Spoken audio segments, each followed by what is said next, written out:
Tu n'as pas besoin de tout avoir pour te sentir complet. En fait, cette idée est précisément le piège. La gratitude, lorsqu'elle est vécue avec maturité, n'est pas un état d'esprit passager ni une jolie phrase pour apaiser les frustrations. C'est une position ferme face à la vie. C'est ouvrir les yeux sur ce qui est déjà présent avant que le désir ne te convainque qu'il manque toujours quelque chose. Nous vivons entourés de messages qui te poussent à vouloir plus, à te comparer, à mesurer ta valeur par ce que tu accumules ou par ce qui te manque. Mais si tu ne remercies que lorsque tout va bien, tu n'es pas reconnaissant, tu es confortable. Le stoïcisme nous enseigne que la gratitude ne naît pas lorsque la vie est parfaite, mais lorsqu'on choisit de la voir avec d'autres yeux, même quand ça fait mal, même quand rien ne semble suffisant. Parce que là, au milieu de la pénurie, du désordre, du chaos, c'est là que tu mets vraiment ta perspective à l'épreuve. Adopter la gratitude comme philosophie de vie ne signifie pas se contenter, cela signifie se réveiller. Reconnaître l'essentiel avant de le perdre. Valoriser ce qui respire encore à tes côtés. Apprécier le quotidien sans avoir à l'orner d'attentes irréalistes. C'est savoir que tout le monde n'a pas une seconde chance, mais toi, tu as cet instant. Et si tu ne le saisis pas, tu le perdras à la recherche de quelque chose qui n'arrivera peut-être jamais. Cette vidéo n'est pas pour ceux qui veulent se sentir bien pendant un moment. Elle est pour ceux qui sont prêts à transformer leur façon de voir. Parce que oui, tu peux changer ta vie, mais tu ne le feras pas en changeant tout ce qui est externe. Tu le feras en entraînant ta perception. Et cela commence par la gratitude. 1. Remercie l'invisible, le pouvoir de faire confiance avant de recevoir. Une graine sous terre semble ne pas exister. On ne la voit pas, elle ne donne pas d'ombre, elle n'a pas de forme. Mais celui qui la sème et fait confiance à son processus sait qu'il y a de la vie qui grandit en silence, même si elle met du temps à se montrer. C'est ainsi que fonctionne aussi la gratitude pour l'invisible. Il ne s'agit pas de remercier ce que tu peux déjà toucher, mais d'avoir la grandeur d'apprécier ce qui ne s'est pas encore manifesté. Faire confiance avant de recevoir est un acte profond de force, pas de naïveté. Le stoïcisme enseigne que nous n'avons pas de contrôle sur les résultats, mais bien sur notre attitude pendant que nous avançons. Tu peux attendre avec anxiété, te plaindre de ce qui n'arrive pas, ou tu peux choisir d'attendre avec calme, en remerciant l'opportunité de marcher, même si tu ne vois pas encore la destination. Ce changement de perspective est ce qui fait la différence entre un esprit esclave de l'avenir et un esprit entraîné dans le présent. Celui qui vit dans le manque voit toujours ce qui manque. Celui qui vit dans la confiance reconnaît que beaucoup de choses sont déjà en cours, même si elles ne sont pas encore visibles. Faire confiance ne signifie pas rester immobile. Cela signifie se déplacer avec sens, sans désespoir. Remercier l'invisible, c'est savoir que chaque effort silencieux construit quelque chose. Que les conversations qui n'ont pas eu de réponse, les portes qui semblaient fermées, les chemins qui se sont tordus, faisaient aussi partie du trajet. Il ne s'agit pas d'idéaliser l'attente, mais de résister sans se corrompre, sans abandonner, sans remplir le vide par des plaintes qui te volent ta clarté. Celui qui apprend à remercier sans voir de résultats immédiats développe un calme puissant, car il ne dépend plus du résultat pour se sentir précieux, complet ou en paix. Beaucoup se frustrent parce qu'ils plantent quelque chose aujourd'hui et veulent récolter demain. S'ils n'ont pas de preuves, s'il n'y a pas de certitude, ils se brisent. Mais celui qui cultive une gratitude stoïque apprend à honorer ce qui n'est pas encore visible.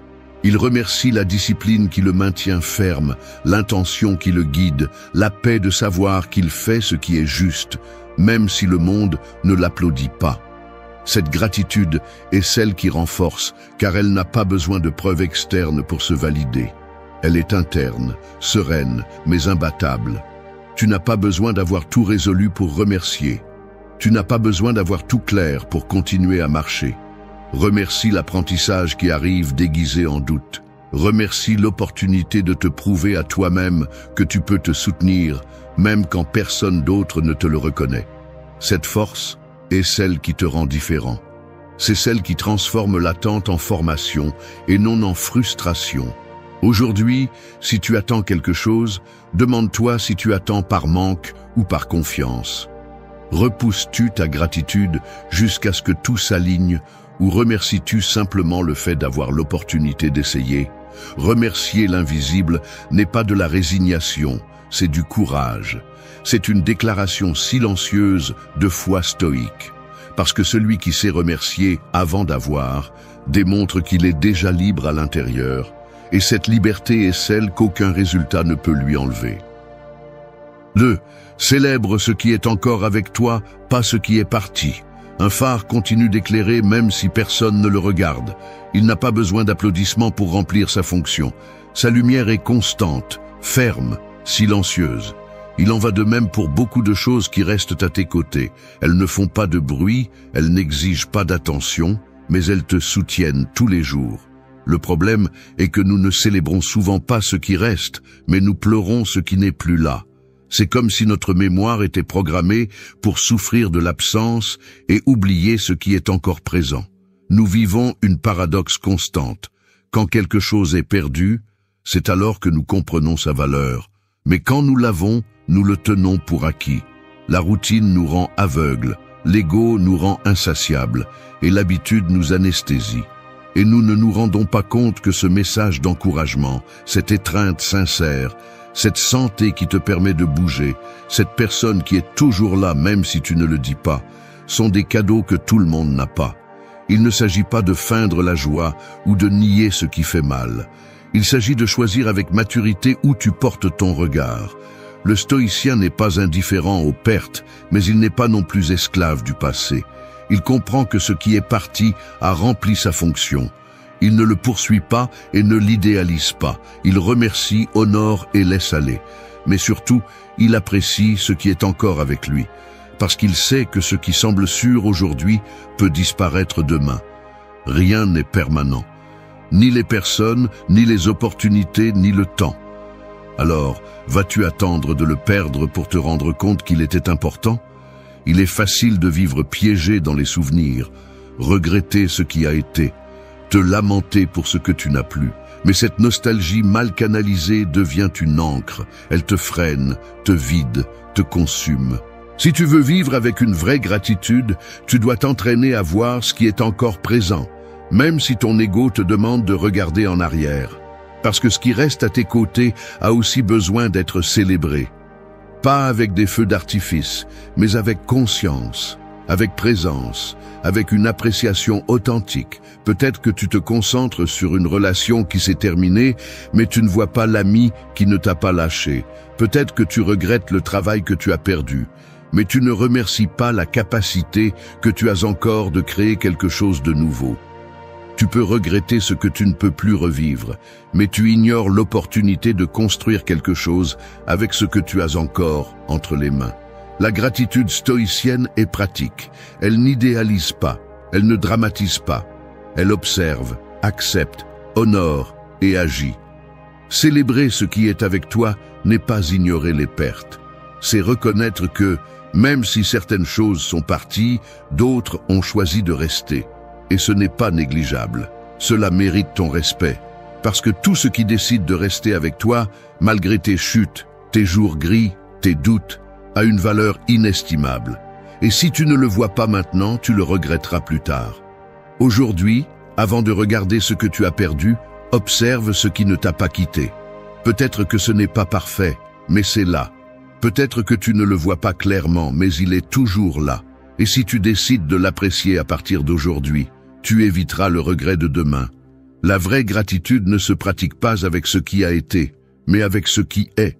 Célèbre ce qui est encore avec toi, parce qu'un jour cela aussi partira. Et alors, il ne restera que la question, l'as-tu remercié quand tu le pouvais encore? 3. Fais de la simplicité quelque chose de sacré. Une pierre dans la poche peut sembler insignifiante pour celui qui ne la comprend pas, mais pour celui qui a marché des kilomètres avec elle comme symbole de force, elle devient un talisman. Il en va de même pour la simplicité. Ce qui est petit n'est petit que jusqu'à ce que ton regard le transforme. Quand tu apprends à voir en profondeur, le quotidien devient un hôtel. Tu n'as pas besoin de rituels compliqués ni de luxe pour te sentir comblé. Tu as seulement besoin de présence, d'intention et de respect pour ce que tu as déjà. Le problème, c'est que beaucoup vivent en courant après de grands moments, espérant que la vie leur crie quelque chose d'extraordinaire pour se sentir vivant. Mais le sacré ne s'annonce pas toujours. Le sacré est dans les détails que tu ignores quand tu es distrait.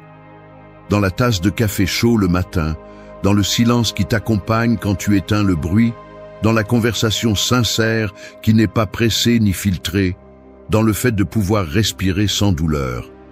Si tu ne sais pas voir cela, même si tu as plus, tu continueras à te sentir vide. Le stoïcisme nous enseigne que ce n'est pas l'extérieur qui nous remplit, mais la façon dont nous l'interprétons. Tu n'as pas besoin de plus, tu as besoin de mieux comprendre ce que tu as déjà. C'est la base de la gratitude stoïcienne. Valoriser ce qui ne brille pas, mais soutient. Remercier la routine, non pas comme une prison, mais comme une structure. Honorer la simplicité, non pas comme conformisme, mais comme sagesse. Parce que celui qui n'apprécie pas le petit ne saura pas non plus conserver le grand. Fais de chaque moment quelque chose de sacré, non pas avec une solennité forcée, mais avec respect. Le respect transforme le commun en spécial. C'est cette pause que tu fais avant de parler, ce regard que tu donnes avec attention, ce merci que tu ne répètes pas par politesse, mais par conviction. Vivre ainsi n'est pas mièvre, c'est puissant. Parce que celui qui apprend à célébrer la simplicité n'a pas besoin que la vie lui donne des surprises pour se sentir complet. Sa paix ne dépend plus du spectacle, mais de sa capacité à regarder avec une autre conscience. Beaucoup pensent que la gratitude a à voir avec de grandes choses, une promotion, une réalisation, un voyage, une récompense visible. Mais ce n'est qu'une partie. L'autre, plus difficile et plus nécessaire, est d'apprendre à remercier le fait d'avoir ouvert les yeux aujourd'hui. Que tu peux bouger, penser, agir, ressentir, que tu as la possibilité de t'améliorer, de te connecter, de commencer. Et cela, bien que cela semble basique, c'est plus que ce que beaucoup pondent. Quand tu fais de la simplicité quelque chose de sacré, tu commences à retrouver le sens. Le monde n'est plus seulement un lieu de but inaccessible, mais un terrain fertile pour cultiver du sens. Un arbre n'est plus seulement un objet de plus dans le paysage, mais une présence vivante qui enseigne la patience. Un geste aimable n'est plus seulement une courtoisie, mais un signe d'humanité. Ta respiration n'est plus automatique, c'est un rappel que tu es ici. Et si tu es ici, tu peux encore choisir comment vivre. Aujourd'hui, n'attends pas de miracle pour remercier. Regarde autour de toi. Ce que tu ignores maintenant peut être ce que tu regretteras le plus tard. La vie ne crie pas toujours. Parfois, elle chuchote. Et seuls ceux qui apprennent à écouter ces chuchotements peuvent dire qu'ils sont vraiment vivants. Honore la simplicité. Rends-la sacrée. Parce que dans le quotidien, si tu y prêtes attention, se trouve tout ce dont tu as besoin pour te sentir complet. 4. Honore la leçon cachée derrière chaque coup. Un miroir cassé ne cesse pas de refléter, il change simplement la façon dont il montre l'image. Il en va de même pour la vie quand elle te frappe. Elle ne cesse pas de t'enseigner, elle te force simplement à regarder sous un autre angle. Chaque chute, chaque perte, chaque déception porte en elle un message caché.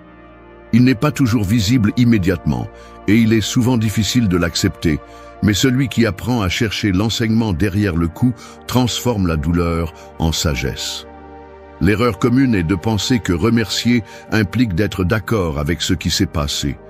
Il ne s'agit pas de justifier le mal ou de romantiser la souffrance. Il s'agit d'avoir le courage de regarder le passé sans rester coincé dedans.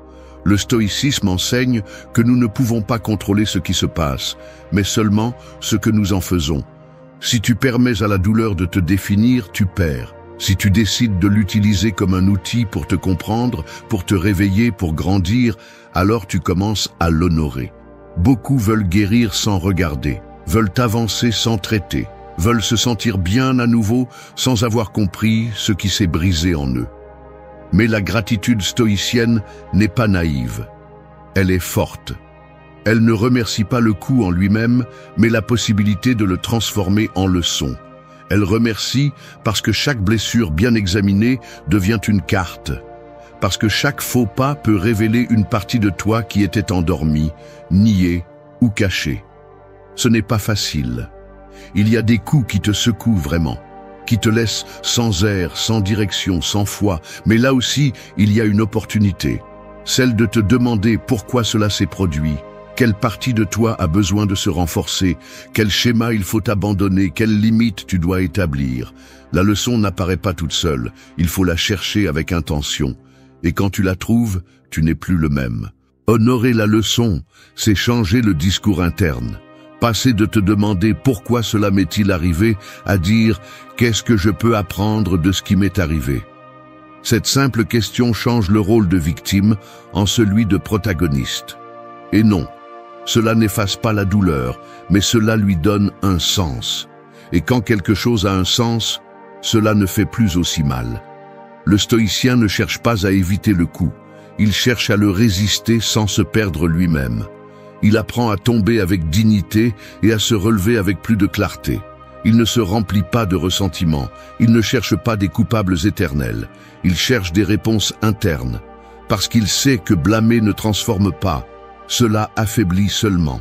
Mais assumer, regarder à l'intérieur et extraire la sagesse, cela t'élève. Pense aux fois où quelque chose t'a fait mal et, avec le temps, tu t'es rendu compte que cela t'a laissé une leçon précieuse.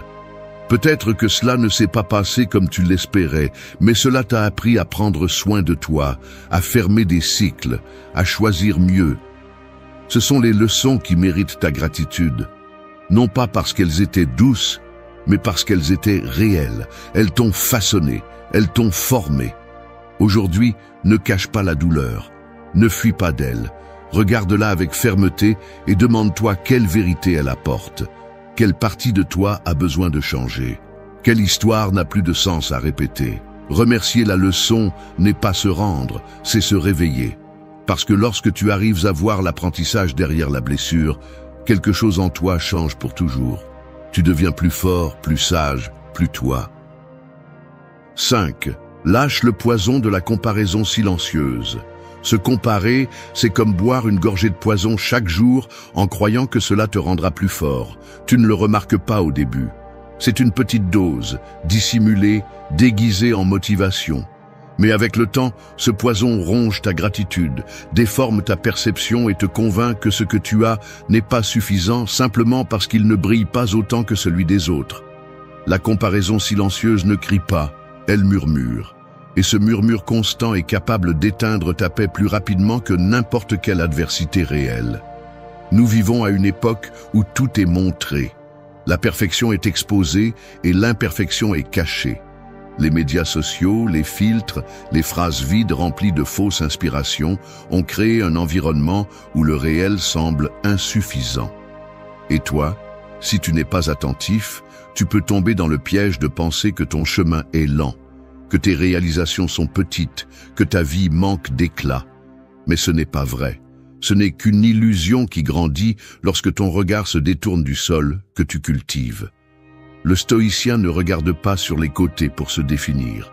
Il n'a pas besoin de mesurer sa valeur en se comparant au rythme des autres. Son regard est fixé sur ce qu'il contrôle, son caractère, son effort, son intention. La comparaison naît du désir d'approbation, et ce désir est une chaîne qui te prive de liberté. Être reconnaissant pour ce que tu as implique de briser cette chaîne. Reconnaître que ton histoire a du sens en elle-même, sans besoin de validation externe. La comparaison est dangereuse parce qu'elle ne se sent pas comme une attaque. Elle s'infiltre comme une observation innocente. Tu vois quelqu'un accomplir quelque chose et tu penses que tu es en retard. Tu entends une autre personne parler de son succès et tu doutes de tes décisions. Tu regardes ce que les autres ont et tu commences à dévaloriser ce que tu avais déjà accompli. Mais cette logique est contaminée, parce que tu ne sais pas ce que cette personne a vécu. Tu ne sais pas ce qu'elle a perdu, ce qu'elle a sacrifié, ce qu'elle cache. Et pendant que tu es concentré sur son reflet, tu t'éloignes de ta vérité. Lâche le besoin de te comparer. Chaque fois que tu le fais, tu nies ton processus. Tu rejettes l'opportunité de ressentir une réelle gratitude pour ce qui t'appartient. Il ne s'agit pas d'ignorer les autres ou de te fermer au monde, il s'agit de protéger ton esprit, de te concentrer sur ce que tu construis, même si personne ne le célèbre, même si tu ne le partages pas. Être reconnaissant pour ce qui t'appartient sans regarder de côté ce qui appartient à autrui est une forme de respect profond pour ton histoire. La gratitude authentique n'a pas besoin de témoins. Elle n'a pas besoin d'être plus grande que celle d'un autre. Elle a besoin d'être vraie. Peu importe si tu avances plus lentement. Peu importe si ton chemin a plus de courbes. Ce qui compte, c'est que tu continues à avancer sans intoxiquer ton esprit avec des comparaisons qui n'ont pas de sens. Chacun vit à son rythme, à sa manière, avec ses blessures et ses apprentissages. Vouloir le résultat d'un autre sans son processus est un acte d'ignorance. Vouloir ta propre croissance, en revanche, est un acte de sagesse. Aujourd'hui, regarde-toi sans te comparer. Mesure ton progrès par rapport à ton propre hier. Sois reconnaissant pour ce que tu as surmonté, ce qui t'a formé, ce que tu as appris. Laisse le succès des autres t'inspirer, mais ne leur permets pas de t'affaiblir. Parce que tu n'es pas ici pour imiter, tu es ici pour être. Et quand tu lâches ce besoin de compétition, ta gratitude devient pure, elle devient puissante, elle devient tienne. 6. Remercie ceux qui sont partis sans rancune. Une feuille tombe de l'arbre non pas parce qu'elle le déteste, mais parce que son cycle est terminé. Son départ n'est pas une trahison, c'est la nature. Il en va de même pour les personnes qui ont un jour marché à tes côtés et qui ont ensuite pris une autre direction. Certains sont venus pour t'enseigner, pas pour rester. D'autres sont partis sans explication. Et même si l'ego fait mal, même si la blessure brûle, il y a quelque chose de plus grand que tu peux faire avec cette expérience. Remercier.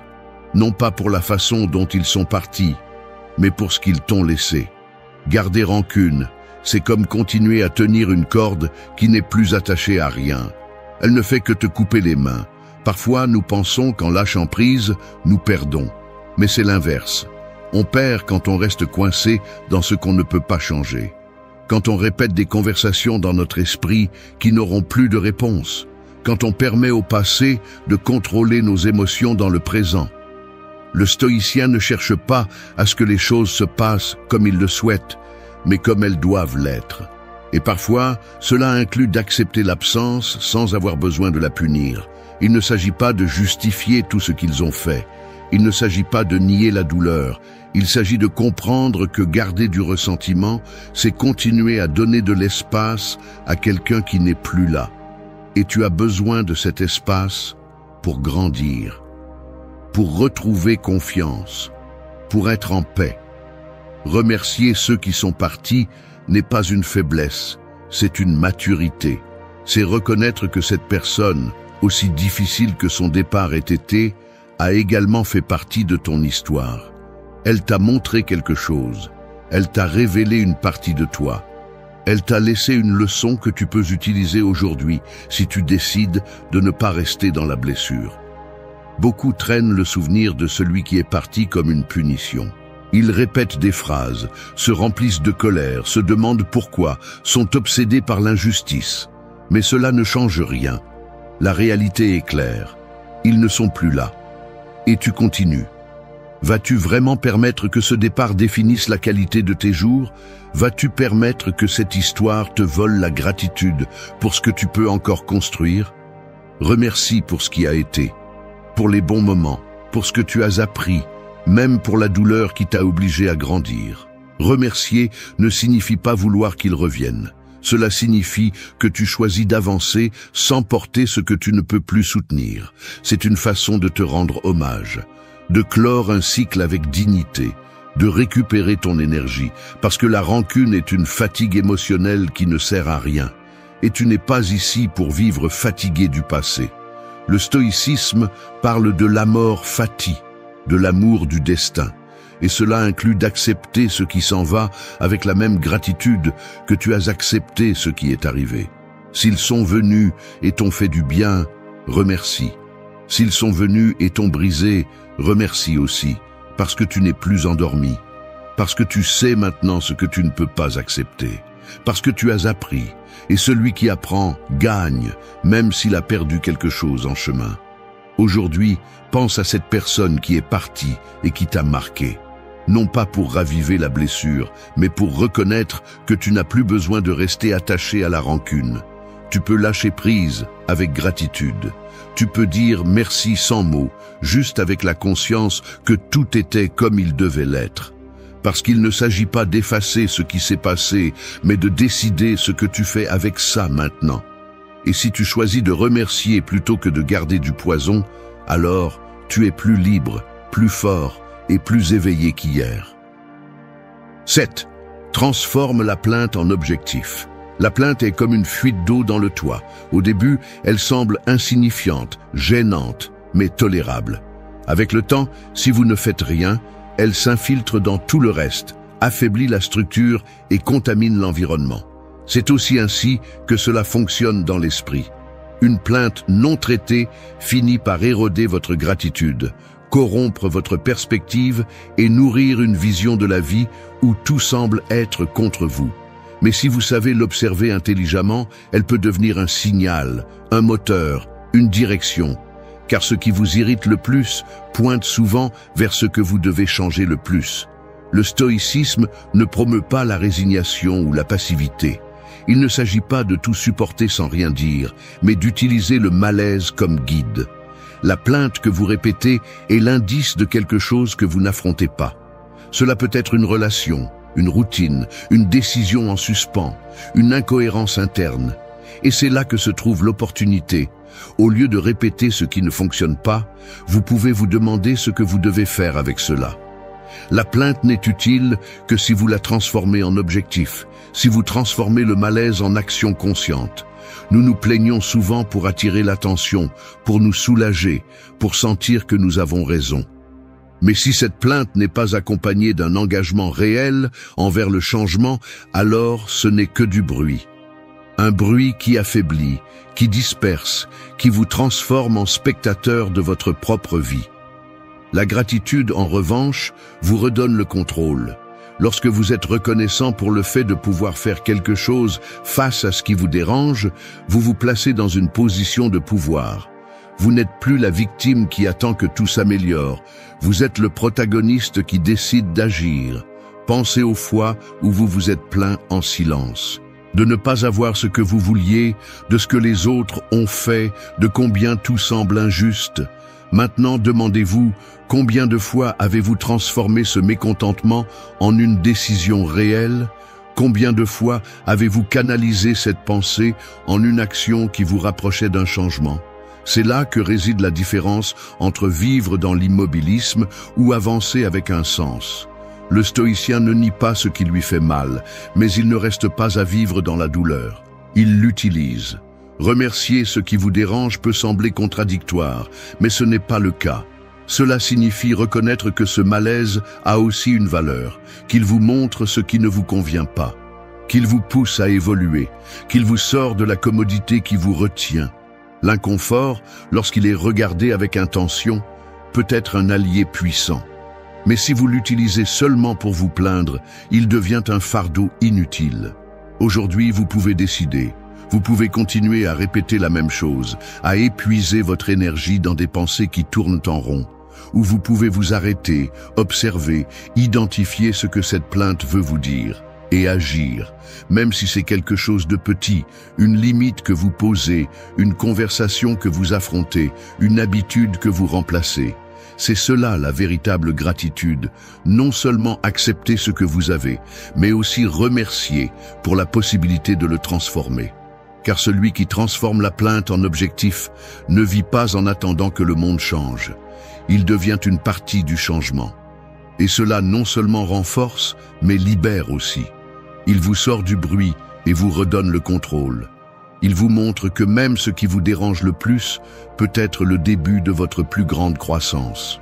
Vous avez juste besoin d'arrêter de le répéter et de commencer à y répondre par l'action. 8. Remercie en silence comme celui qui prie sans mots. Le feu le plus fort n'est pas celui qui fait du bruit, c'est celui qui brûle constamment et profondément, sans attirer l'attention. Il en va de même pour la vraie gratitude. Elle n'a pas besoin d'applaudissements, elle ne cherche pas l'approbation, elle n'exige pas de reconnaissance. Elle se pratique en silence, comme celui qui prie sans mots. Dans l'acte interne de regarder ce que tu as, de reconnaître ce qui te soutient et de le remercier sans en faire un spectacle. Ce type de gratitude ne se publie pas, il se vit. Nous vivons dans un monde qui te crie que tout doit être montré. Si tu ne le partages pas, il semble qu'il n'existe pas. Si tu ne le dis pas, il pense que tu ne le ressens pas. Mais il y a des choses qui n'ont de valeur que lorsqu'elles sont gardées à l'intérieur. La gratitude n'a pas besoin d'être visible pour être puissante. En fait, plus elle est interne, plus elle est profonde. Remercier en silence n'est pas se taire par faiblesse, c'est parler avec l'âme.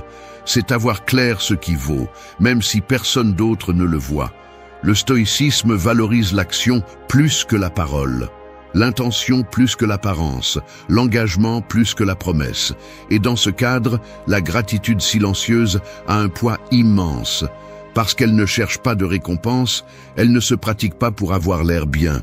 Elle se pratique parce qu'elle naît d'une conscience éveillée, de savoir que le fait de respirer, d'avoir un jour de plus, de pouvoir choisir, est déjà une raison suffisante pour remercier sans bruit. Quand tu fais de la gratitude un acte privé, tu t'éloignes de l'ego. Tu arrêtes d'attendre une reconnaissance externe pour ce que tu ressens à l'intérieur. Et cela te donne la liberté. La liberté de vivre pour toi, pas pour l'approbation des autres. Parce que quand tu remercies sans le dire, tu démontres que la valeur n'est pas dans ce que tu montres, mais dans ce que tu soutiens à l'intérieur. Et cela te connecte à une paix qui ne dépend pas de l'extérieur. Il y a des moments qui n'ont pas besoin de mots. Voir quelqu'un que tu aimes dormir paisiblement. Écouter le bruit du vent pendant que tu penses à ce que tu as surmonté. T'asseoir en silence après une journée difficile et savoir que tu n'as pas abandonné. Ces scènes ne s'expliquent pas. Elles se ressentent. Et ce sentiment, si tu le permets, peut devenir une gratitude aussi forte que n'importe quel discours. Parce que quand le cœur est calme, la gratitude devient prière. Tu n'as pas besoin de publier ta gratitude pour qu'elle soit réelle.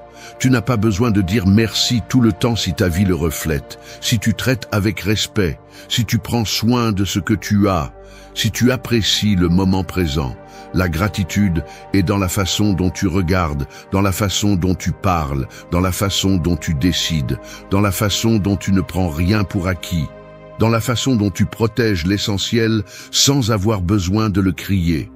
Remercie pour ce qui n'est pas sorti comme tu l'espérais, pour ce qui t'a fait mal, mais ne t'a pas brisé, pour ce qui reste avec toi sans rien demander, pour ce que tu es aujourd'hui, après tant de choses. Remercie de l'intérieur. Fais-le à voix basse. Fais-le quand tu te réveilles. Fais-le quand tu te trompes. Fais-le quand tu as peur. Parce que cette gratitude silencieuse ne dépend pas des circonstances.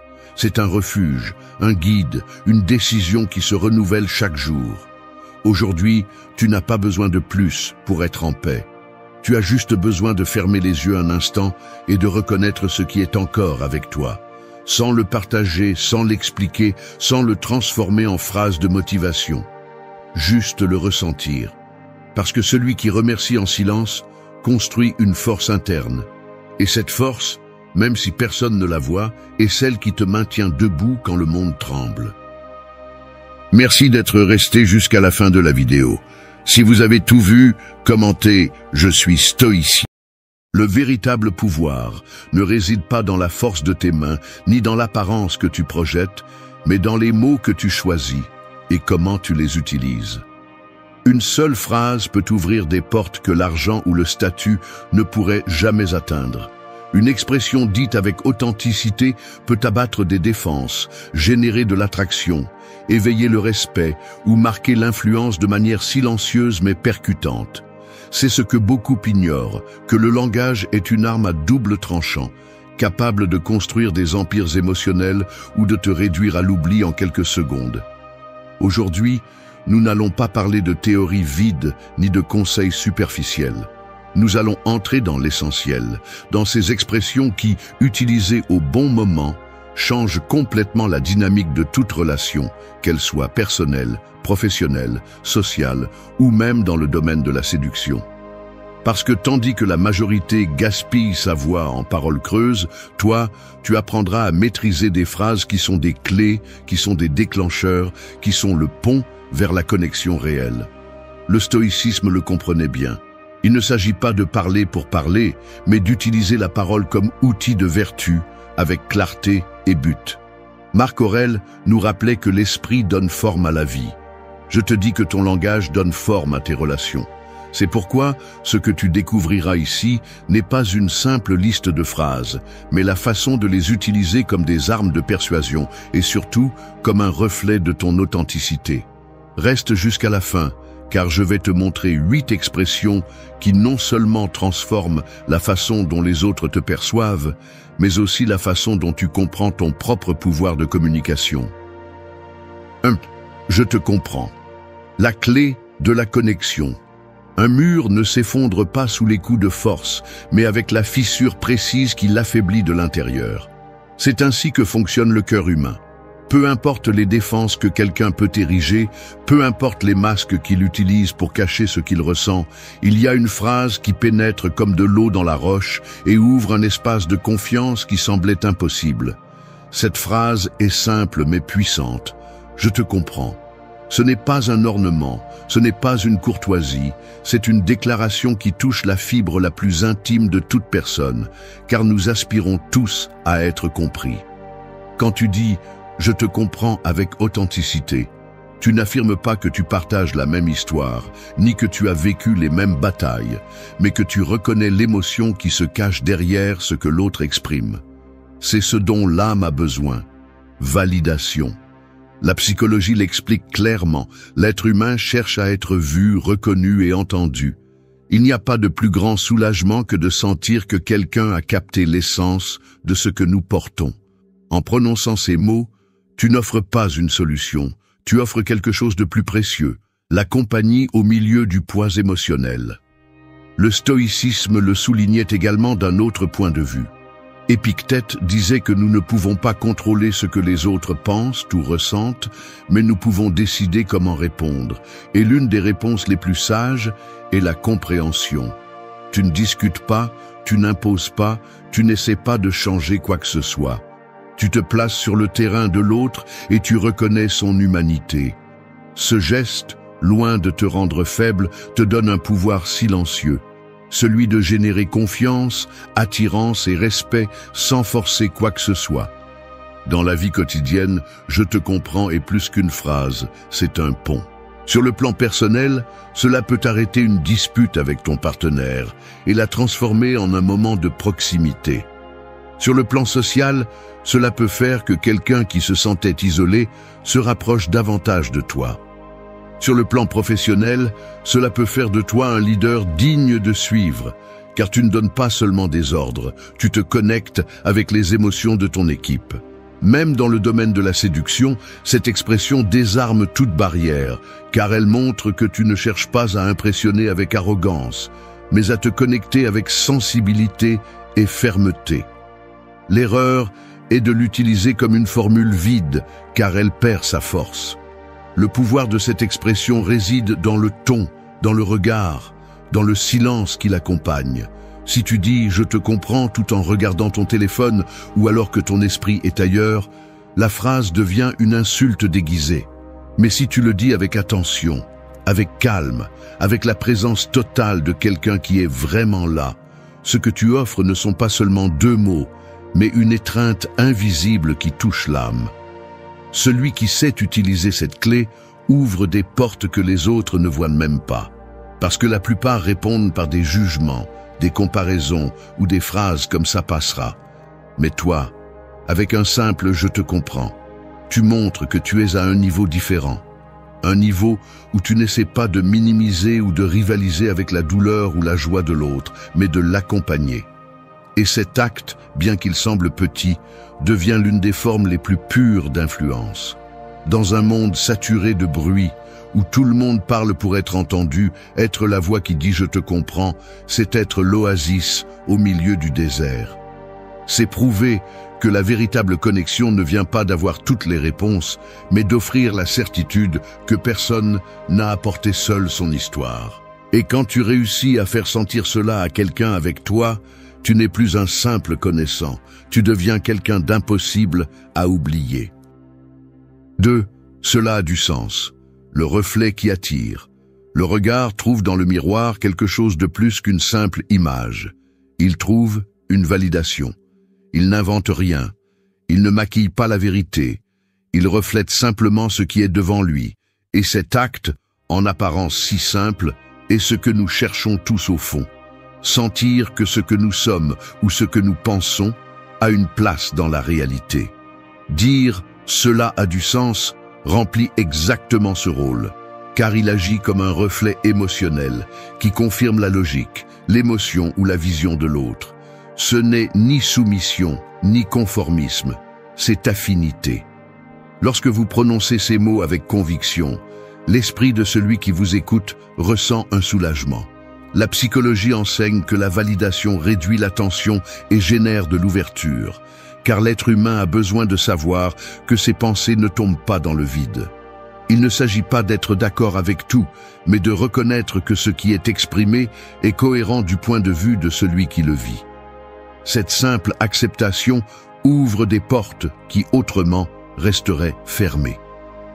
Les stoïciens avaient déjà une intuition similaire. Épictète enseignait que résister à ce qu'on ne peut changer est une perte d'énergie et accepter la nature des choses est un signe de sagesse. En disant « cela a du sens », vous n'acceptez pas seulement la vision de l'autre, vous reconnaissez aussi son humanité. Ce geste désarme la confrontation, car vous ne luttez pas contre l'ego de l'autre, mais vous le calmez. Et dans un monde où tout le monde se bat pour imposer sa raison, celui qui sait valider devient quelqu'un de magnétique. Le pouvoir de cette expression se fait sentir dans tous les domaines. Sur le plan personnel, elle peut transformer une discussion en un rapprochement inattendu, car l'autre cesse de se sentir attaqué et commence à se sentir écouté. Sur le plan social, elle transforme une conversation superficielle en une conversation profonde, où la confiance coule naturellement. Sur le plan professionnel, elle augmente votre crédibilité, car un leader qui reconnaît la valeur des idées des autres inspire plus que celui qui essaie de prouver qu'il sait toujours plus. Même en matière de séduction, cela a du sens, attire, car il montre une ouverture, une sensibilité et une capacité d'écoute que peu de gens pratiquent. Cependant, la clé est de ne pas la vider de son contenu. Dire « cela a du sens » comme une béquille répétée sans présence tue sa force. L'essentiel est le ton, la pose, le regard qui accompagne. Lorsque vous le dites consciemment, après avoir traité ce que l'autre partage, votre validation devient un pont invisible qui rapproche. Lorsque vous le dites sans réfléchir, avec froideur ou distraction, il devient une insulte déguisée. L'ego humain cherche toujours une confirmation, et cette phrase la donne sans tomber dans la flatterie bon marché. C'est une reconnaissance qui ne promet pas l'obéissance, mais le respect. Cela en fait un reflet puissant qui attire, car nous avons tous besoin de sentir que ce que nous ressentons ou pensons n'est pas absurde.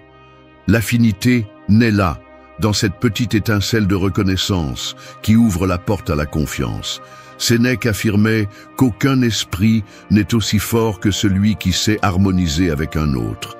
Cette harmonie ne signifie pas perdre son identité, mais trouver des points communs au milieu des différences. C'est exactement ce que représente « cela a du sens ». Cela n'implique pas un accord total. Cela implique « je comprends ta logique, je reconnais ta perspective ». Cette nuance fait la différence entre un lien superficiel et un lien profond. Dans la vie quotidienne, ceux qui savent utiliser ces mots deviennent mémorables. Ce sont ceux qui font que les gens parlent avec eux sans regarder le temps, car chaque phrase reçue avec un « cela a du sens » devient une invitation à continuer à partager. 3. Tu as raison. Le pouvoir de céder. Un nœud se serre davantage lorsque tu tires fort dessus, mais commence à se desserrer lorsque tu relâches la tension. C'est ainsi que fonctionne l'ego humain. Plus tu l'attaques, plus il se défend, et plus tu le valides, plus il s'ouvre. Dire « tu as raison » est ce geste qui desserre le nœud invisible de la confrontation. Ce n'est ni une reddition ni une faiblesse, c'est de l'intelligence émotionnelle appliquée dans sa forme la plus pratique. Car choisir de valider ce qui est correct chez l'autre renforce la relation au lieu de l'épuiser dans une lutte inutile. L'orgueil a ruiné plus de liens que la distance, car la plupart croient que céder équivaut à perdre. Cependant, la réalité est autre. Celui qui sait quand reconnaître la raison de l'autre gagne du respect, de la crédibilité et de la confiance. La psychologie montre que l'acceptation des réussites d'autrui active un effet de réciprocité. L'autre personne ressent le besoin de te rendre cette même ouverture. Il ne s'agit pas d'annuler ton point de vue, mais de faire un pas de côté pour reconnaître la valeur de l'argument contraire. Le stoïcisme soutient cette vision avec clarté. Marc Aurèle rappelait que la vérité ne nuit pas à celui qui l'accepte, seulement à celui qui s'obstine à la nier. Reconnaître que quelqu'un d'autre a raison est un acte de vertu, car il montre que tu cherches la vérité au-dessus de ta vanité. Épictète disait aussi que la sagesse commence quand tu apprends à écouter et à voir avec humilité. C'est exactement ce qui se passe avec « tu as raison ». Tu places la vérité au centre, pas ton orgueil. Et cette action, loin de te rendre petit, te rend plus grand aux yeux des autres. Dans la vie personnelle, cette expression est capable de désarmer une dispute de couple et de la transformer en réconciliation. Un simple « tu as raison » sincère suffit pour éteindre le feu de l'orgueil et ouvrir la porte à la tranquillité. Dans le domaine social, elle génère un effet de sympathie immédiate, car celui qui entend cette validation sent qu'il est face à quelqu'un de juste, qui reconnaît sans peur. Dans le domaine professionnel, elle transforme un leader en référent, car elle démontre qu'il n'a pas peur d'accepter quand un autre apporte quelque chose de mieux. Même dans la séduction, la phrase ouvre un espace de complicité, car en cédant sans drame, tu révèles de la sécurité et non une dépendance de ton ego. Le danger est de l'utiliser de manière fausse. Si tu dis « tu as raison » pour t'en sortir ou pour éviter un conflit, l'autre personne le remarquera, et au lieu de confiance, tu généreras du mépris. Le pouvoir de ces mots réside dans la sincérité, dans le fait que tu identifies vraiment le point correct de l'autre et que tu le reconnaisses. Cette transparence multiplie la force du message. Il ne s'agit pas de toujours donner raison, mais de reconnaître quand ils l'ont et de ne pas craindre de le dire à voix haute. L'ego a peur de céder parce qu'il l'interprète comme une défaite, mais en réalité, c'est un investissement dans la relation. Lorsque tu valides l'autre, tu crées un terrain de confiance où plus tard, ta propre voix sera entendue avec une plus grande ouverture. C'est un mouvement stratégique, pas un sacrifice. En fait, peu de choses attirent plus que la sécurité de quelqu'un qui n'a pas besoin de gagner toutes les discussions pour se sentir fort. Sénèque l'aurait résumé en disant qu'on ne perd rien à accepter la vérité, car la vérité n'est jamais la propriété d'un seul. Dire « tu as raison », c'est embrasser ce principe, c'est lâcher le besoin infantile d'avoir toujours le dernier mot et le remplacer par la maturité de construire des ponts au lieu de murs. Cette attitude, dans n'importe quel contexte, fait d'une personne quelqu'un de fiable, d'influent et de mémorable. Au final, les liens ne se renforcent pas avec des victoires verbales, ils se renforcent avec le respect. Et le respect naît de la reconnaissance mutuelle. 4. Je t'écoute. La présence totale. La plupart des gens vivent comme s'ils portaient des écouteurs invisibles, n'entendant que ce qui confirme leurs idées et filtrant le reste. C'est pourquoi, quand quelqu'un dit « je t'écoute avec authenticité », quelque chose d'extraordinaire se produit. Le bruit s'arrête et la personne en face sent, peut-être pour la première fois depuis longtemps, qu'elle compte vraiment. Nous ne parlons pas d'entendre des sons. mais d'être présent avec tout le corps, avec le regard, avec une attention complète. Cette phrase, accompagnée de silence et d'un intérêt sincère, est un cadeau dans un monde où tout le monde parle et presque personne n'écoute. Dire « je t'écoute » est un acte de pouvoir, même si beaucoup ont du mal à le comprendre. La psychologie démontre que les personnes qui se sentent écoutées ressentent une augmentation immédiate de la confiance et de la proximité. En revanche, celui qui se sent ignoré érige des murs de méfiance que 1000 mots ne parviennent pas à abattre. Lorsque vous offrez une écoute active, vous ne validez pas seulement ce que l'autre exprime, vous communiquez aussi du respect. Le stoïcisme considérait l'écoute comme une discipline d'autocontrôle. Épictète enseignait qu'avant de répondre, il fallait comprendre, car réagir sans écouter, c'est tomber sous l'emprise de l'impulsivité.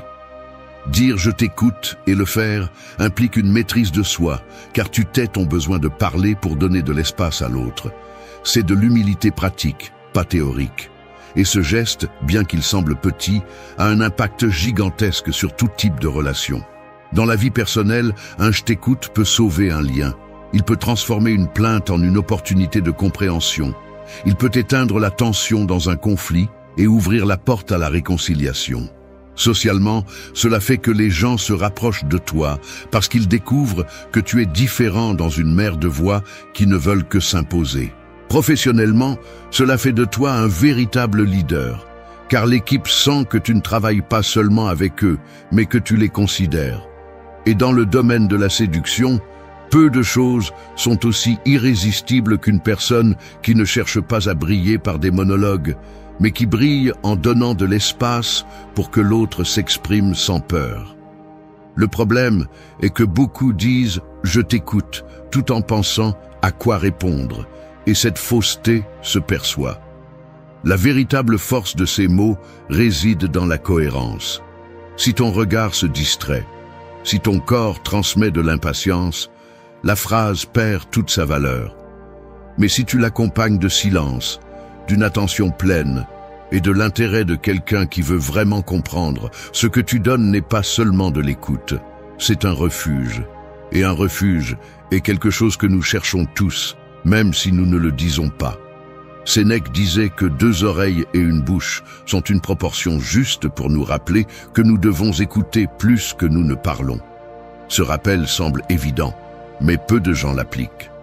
Celui qui sait écouter avec présence se distingue immédiatement car il offre ce qui est rare. Et ce qui est rare devient toujours précieux. C'est pourquoi un « je t'écoute » sincère devient un aimant. Dans la vie quotidienne, la plupart des gens cherchent à impressionner avec des phrases accrocheuses, mais les véritables influenceurs savent que la clé est dans l'écoute.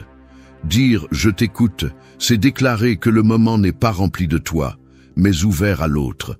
C'est la façon la plus simple et en même temps la plus puissante de construire le respect, la confiance et l'attraction. Au final, nous nous souvenons tous de ceux qui nous ont fait nous sentir écoutés. Nous oublions facilement ceux qui ont parlé sans arrêt, mais nous n'oublions jamais celui qui nous a offert le silence, la présence et l'attention. Parce que dans ces 2 mots, « je t'écoute », il n'y a pas seulement de la communication, il y a de l'humanité. 5. Le silence qui conquiert. L'acier le plus affûté ne coupe pas toujours avec mouvement. Parfois, il suffit de la tranquillité de sa lame pour imposer le respect. Ainsi est le silence, une présence qui n'a pas besoin de bruit pour se faire sentir. Alors que beaucoup pensent que le pouvoir réside dans le fait de parler plus fort, d'interrompre ou de remplir chaque espace avec des mots, la réalité prouve le contraire. Le silence, utilisé intelligemment, peut être plus séduisant, plus persuasif et plus influent que 1000 discours. Car le silence met mal à l'aise les insécurisés, apaise les sages et attire ceux qui savent lire ce qui n'est pas dit. Dans la communication humaine, le silence est un espace qui révèle plus que les mots. La psychologie le reconnaît comme une ressource qui génère de l'intrigue et oblige l'autre à prêter plus d'attention. Lorsque tu te tais au bon moment, ta présence se magnifie. Tu n'as pas besoin de trop décorer ni d'expliquer, tu laisses le vide chargé d'intention faire le travail. L'autre conscient ou non, interprète ce silence comme de la confiance, et la confiance attire toujours. Le stoïcisme enseignait à maîtriser les émotions pour ne pas être esclave de l'impulsivité. Le silence est la pratique parfaite de ce principe.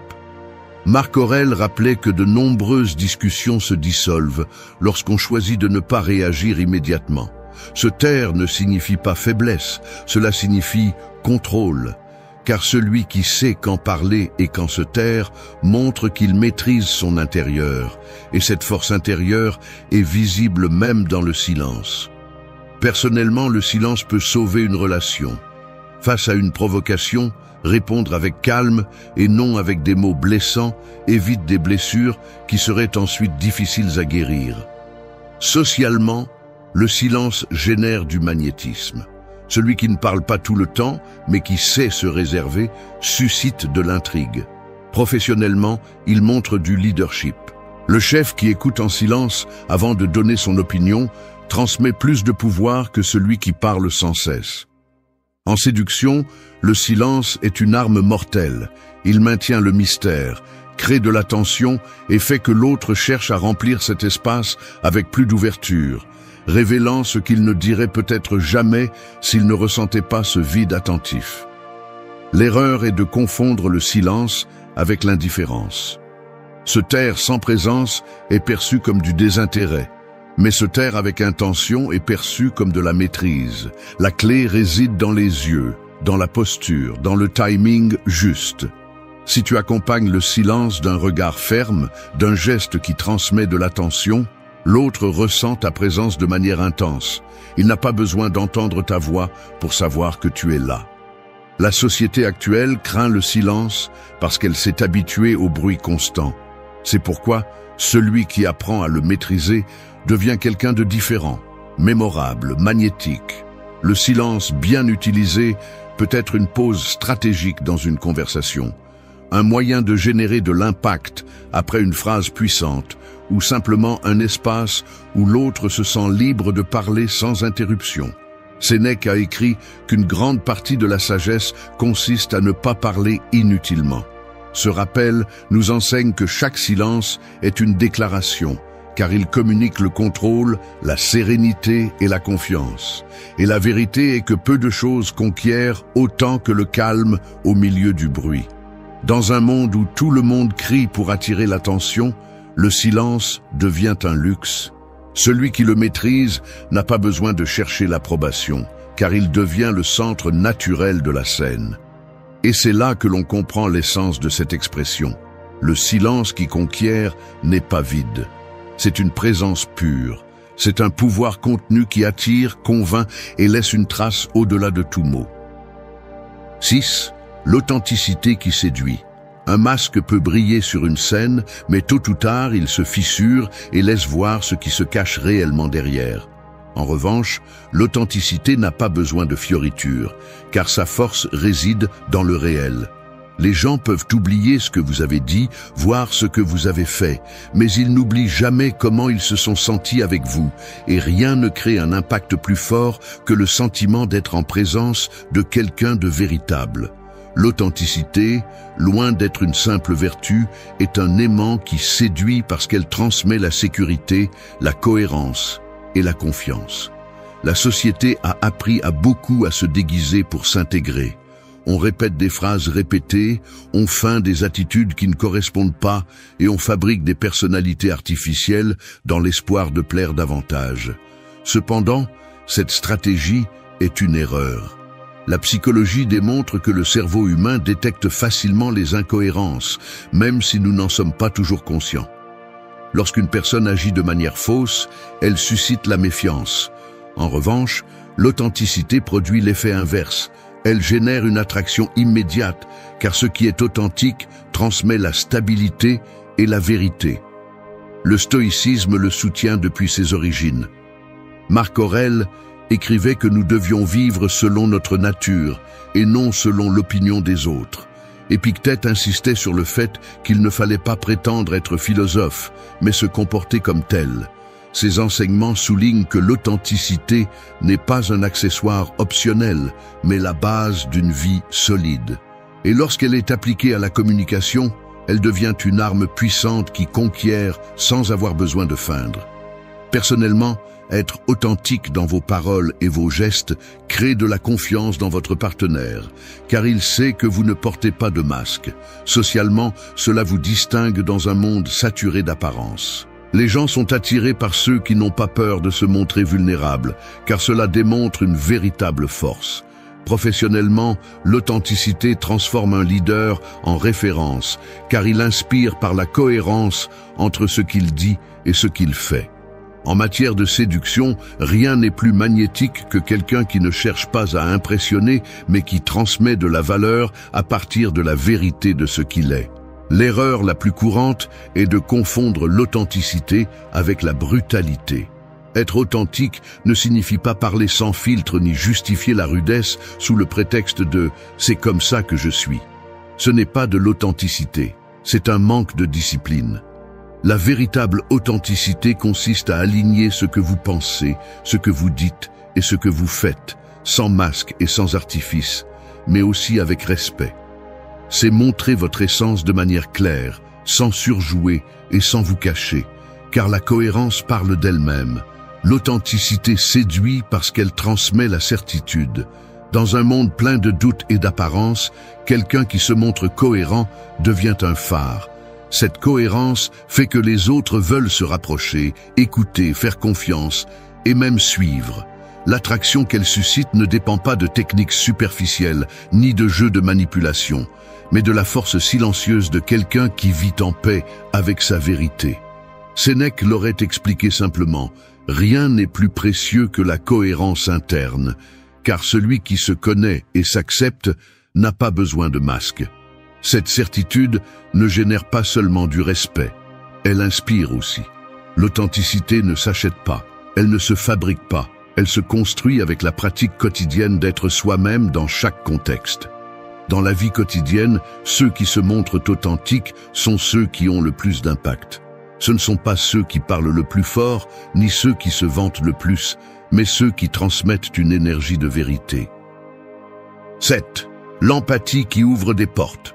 Deux clés peuvent sembler identiques, mais une seule s'insère dans la serrure correcte. L'empathie fonctionne de la même manière. C'est la clé précise qui ouvre des portes fermées dans l'esprit et le cœur des gens. Beaucoup essaient de forcer ces serrures avec des discours, de la pression ou de la manipulation, mais la véritable connexion est réalisée avec quelque chose de plus subtil, la capacité de se mettre à la place de l'autre. C'est l'essence de l'empathie, un outil qui non seulement adoucit la dureté du monde, mais construit aussi des relations profondes et durables. La psychologie affirme que l'être humain a besoin de se sentir compris pour faire confiance. Sans cette validation, la communication devient un échange de mots vides où chacun cherche à imposer sa vision. L'empathie rompt ce schéma car elle change la dynamique du moi pour le nous. Bien qu'elle soit souvent associée à la froideur, la vérité est que les stoïciens parlaient de compassion comme faisant partie de la justice. Marc Aurèle disait que nous sommes nés pour coopérer comme les pieds et les mains, et que vivre en opposition aux autres était contraire à notre propre nature. L'empathie, donc, n'est pas une faiblesse, c'est une sagesse pratique, car elle renforce la coopération et génère l'harmonie dans toute relation. Personnellement, pratiquer l'empathie ouvre l'espace pour que votre partenaire se sente en sécurité en exprimant ce qu'il ressent. Socialement, elle transforme les interactions superficielles en connexions réelles, car les gens reconnaissent la différence entre quelqu'un qui écoute seulement et quelqu'un qui comprend vraiment. Professionnellement, l'empathie est ce qui distingue un patron d'un leader, car celui qui dirige sans comprendre ne génère que de l'obéissance forcée, tandis que celui qui comprend inspire un engagement authentique. Dans la séduction, l'empathie est la clé invisible qui éveille l'attraction, car elle montre de la sensibilité sans perdre de fermeté, de l'intérêt sans tomber dans le besoin. La véritable empathie inclut des limites claires, car comprendre ne signifie pas permettre que l'on vous marche dessus. En fait, l'empathie la plus puissante est celle qui vient de la force, lorsque vous parvenez à reconnaître ce que l'autre ressent sans perdre votre centre ni votre dignité. Cet équilibre est ce qui ouvre vraiment les portes, car il inspire le respect en plus de la confiance. L'empathie séduit parce qu'elle montre de l'humanité. Dans un monde où beaucoup préfèrent l'indifférence comme armure, rencontrer quelqu'un qui comprend sans juger est un soulagement. Cette expérience laisse une empreinte, car nous nous souvenons tous de la personne qui a su nous voir au-delà de nos mots. Ce souvenir est ce qui crée des liens difficiles à rompre, car il ne s'agit pas de ce que vous avez dit, mais de ce que vous avez réussi à faire ressentir. Sénèque disait que personne ne peut vivre heureux seulement pour lui-même. Cette phrase résume l'essence de l'empathie. Comprendre que notre bien-être est lié au bien-être des autres. En appliquant ce principe dans votre communication, vous devenez quelqu'un capable d'unir, d'adoucir les tensions et d'attirer depuis la connexion la plus profonde. C'est le geste qui transforme un inconnu en ami, un subordonné en allié et un intérêt passager en un lien réel. L'empathie ne s'impose pas et ne se feint pas. Elle se pratique à partir de l'écoute, de la validation et de la compréhension. En fin de compte, l'empathie qui ouvre des portes n'est pas une ressource occasionnelle. C'est une façon de vivre. Celui qui la pratique devient quelqu'un qui n'a pas besoin de forcer quoi que ce soit, car le monde s'ouvre devant lui naturellement. Et ce pouvoir, bien que silencieux, est l'un des plus irrésistibles qui existent. 8. Le langage qui domine les cœurs. Une étincelle peut allumer un feu ou éclairer un chemin, tout dépend de comment et quand elle est utilisée. Le langage fonctionne de la même manière, c'est l'étincelle qui peut détruire ou construire, qui peut blesser ou conquérir.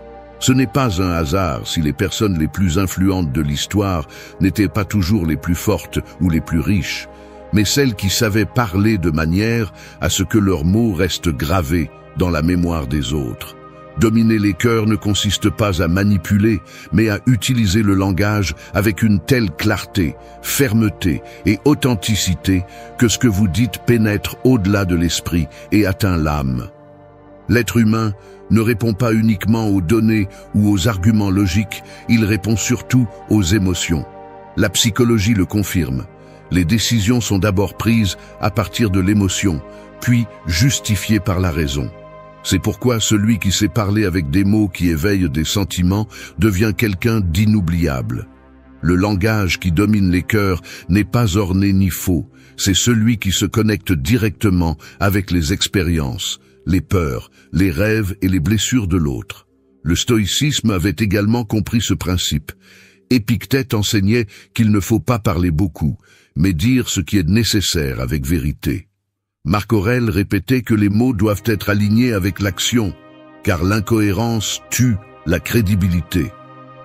Dominer les cœurs, alors, ne signifie pas remplir les discours de belles phrases, mais parler à partir de la cohérence, du calme et de la fermeté de celui qui vit ce qu'il dit.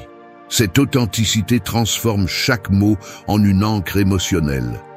Personnellement, le langage qui touche le cœur peut guérir des blessures qui semblaient impossibles à guérir.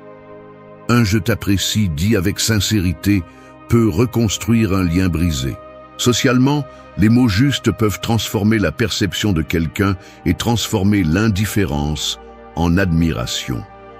Professionnellement, un leader qui maîtrise l'art de parler à partir de la vérité inspire la loyauté et le respect, même en temps de crise. Dans la séduction, le langage authentique, direct et chargé d'émotions est ce qui génère une véritable attraction, car il révèle à la fois la sensibilité et la sécurité. Mais l'erreur est de croire qu'il s'agit de formules mémorisées. Il n'existe pas de phrase magique qui fonctionne pour tout le monde. Ce qui fonctionne, c'est l'intention qui se cache derrière. Le langage qui domine les cœurs ne naît pas de la répétition de mots creux, mais de l'observation, de l'écoute et de la réponse à partir de l'authenticité. C'est cette capacité à dire ce qu'il faut au moment exact qui transforme votre voix en quelque chose de puissant. Les gens se souviennent toujours de ce qui les a fait se sentir vus, compris et appréciés. C'est pourquoi vos mots doivent être comme des clés qui ouvrent des espaces dans la mémoire émotionnelle de l'autre. Lorsque vous y parvenez, votre présence devient difficile à effacer. Et c'est là la véritable influence. Non pas convaincre de force, mais créer un impact si profond que l'autre veut rester près de vous pour ce que vous éveillez en lui. Sénèque disait que les mots doivent être comme des flèches, directes et chargées de but. Cette image explique tout. Parler sans direction est comme tirer en l'air, mais parler avec intention est comme lancer une flèche qui trouve toujours sa cible. Et lorsque votre cible est le cœur de l'autre, l'effet n'est jamais oublié. Le langage qui domine les cœurs ne s'apprend pas du jour au lendemain. Il se cultive avec la pratique, l'observation et l'engagement de parler à partir de la vérité. C'est la somme de l'empathie, de l'authenticité, du silence stratégique et de la présence totale. En réunissant tous ces éléments, chaque mot devient force, confiance et attraction. Merci d'être resté jusqu'à la fin de la vidéo. Si vous avez tout vu, la vérité est simple et dure. Quand quelqu'un quitte ta vie, tu ne perds pas cette personne. Tu perds l'illusion que tu avais créée autour d'elle. Cela fait mal parce que l'ego se brise, la routine s'effondre et le vide semble insoutenable. Mais c'est eux qui se passent vraiment, c'est que la vie t'arrache des mains une dépendance qui n'aurait jamais dû te définir. Et c'est la première leçon qui fait mal à accepter. Tu n'es pas moins à cause d'une rupture. Tu es libre du mensonge que tu as confondu avec l'amour. L'erreur la plus courante est de supplier, de poursuivre, de prouver que tu vaux quelque chose. Mais dans cet acte, la seule chose que tu révèles est ton besoin. Et le besoin sent toujours la faiblesse. Le stoïcisme enseigne que le vrai pouvoir est de contrôler eux qui dépend de toi. Ton esprit, tes émotions, ta façon de faire face à l'inévitable. La perte n'est pas réelle. C'est eux qui est réel. C'est ta capacité à te relever. Ce n'est pas un discours de consolation. Il n'y a pas de place ici pour la victimisation. On parle ici de discipline, d'autocontrôle et de reconstruction. Car la victoire n'est pas dans le retour de celui qui est parti, mais dans le fait d'arriver à un point où sa présence ou son absence n'a plus d'importance. Quand tu y arrives, tu as gagné la seule bataille qui définit vraiment ta valeur, celle que tu mènes contre toi-même. Reste jusqu'à la fin, parce que ces que tu vas entendre ne sont pas des conseils de développement personnel légers, mais des vérités crues et stoïciennes. 8 principes qui peuvent changer la façon dont tu affrontes la douleur et te transformer en quelqu'un qui ne dépend de personne pour être fort, libre et maître de son propre destin. 1. La perte n'est qu'une illusion. Un mirage dans le désert peut faire croire à un voyageur assoiffé qu'il voit de l'eau là où il n'y a que du sable. Il s'approche désespérément, convaincu que qu'il perçoit est réel, jusqu'à que le reflet se dissolve et qu'il se retrouve face au vide. C'est ainsi que fonctionne la perte après une rupture amoureuse. L'esprit insiste sur le fait que qui est parti était indispensable, que sans cette personne, il n'y a plus d'horizon. Mais en vérité, qui a disparu n'est qu'un reflet que vous avez confondu avec la substance. Que vous appelez perte n'est qu'une illusion fabriquée par l'attachement et la dépendance émotionnelle. Croire que vous avez perdu quelque chose de réel est la première erreur qui vous maintient enchaîné à la souffrance. La vérité est que personne ne peut vous enlever que vous êtes en essence. L'amour que vous donniez, la discipline que vous pouvez cultiver, la force que vous pouvez construire, tout cela reste intact en vous. Ce qui a disparu, c'est une narration dans laquelle vous avez mis votre valeur entre les mains d'une autre personne. Le stoïcisme enseigne que vous ne perdez rien lorsque quelqu'un part, parce que rien d'extérieur ne peut définir l'intérieur. La seule chose qui se passe, c'est que la vie vous arrache le masque pour vous forcer à vous regarder dans le miroir tel que vous êtes. La douleur s'intensifie lorsque vous vous répétez encore et encore que quelque chose de vôtre est parti. C'est comme s'accrocher à un objet qui ne vous a jamais appartenu. Vous ne pouvez pas perdre qui n'a jamais été sous votre contrôle. C'est la dure réalité que beaucoup évitent d'affronter. Ce qui fait mal n'est pas l'absence, mais l'illusion qui s'effondre. L'attachement transforme les gens en prisonniers de l'irréel. Il vous fait croire que le bonheur dépendait de cette voie, de ces mains, de cette routine. Mais observez avec froideur. Même lorsque vous étiez accompagné, vos insécurités étaient toujours là. Vos peurs n'ont pas disparu. Vos batailles internes ne se sont jamais arrêtées. L'autre personne n'a jamais comblé ces vides. Elle les a seulement couverts temporairement avec un pansement.